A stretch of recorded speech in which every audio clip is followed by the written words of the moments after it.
இதில் வந்து அரசு உயர்கல்வித்துறை கல்வித்துறை வந்து முதல்ல வந்து எல்லா கேம்பஸஸ்லேயும் வந்து எல்லா இன்ஸ்டிடியூஷன்ஸ்லேயும் ஒரு பேசிக்கான இன்ஃப்ராஸ்ட்ரக்சர்ஸ் இருக்கான்னு நம்ம ஆய்வு பண்ணாலே தெரிஞ்சிடும். ஏன்னா கிடையாதுன்றது தமிழ்நாட்டில் வந்து எல்லா கல்லூரிகளையும் ஒரு ஒரு ஒரு சுத்தமான கழிவறை இருக்குன்னா கேள்விக்குறி தான்.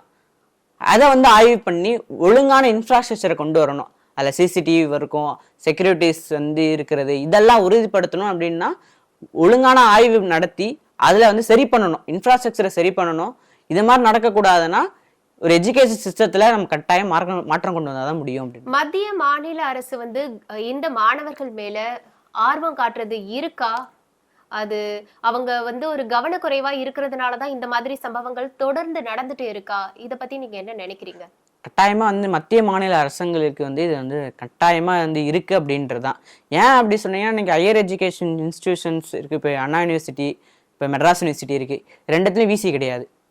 விசி நியமிக்க வேண்டியது சென்ட்ரல் ஸ்டேட்டோட இருக்கக்கூடிய ஒரு விஷயம். ஆனால் அது பண்ணாதது ஒன்று விலை. தமிழ்நாட்டில் 6க்கும் மேற்பட்ட பல்கலைக்கழகங்கள் விசி கிடையாது.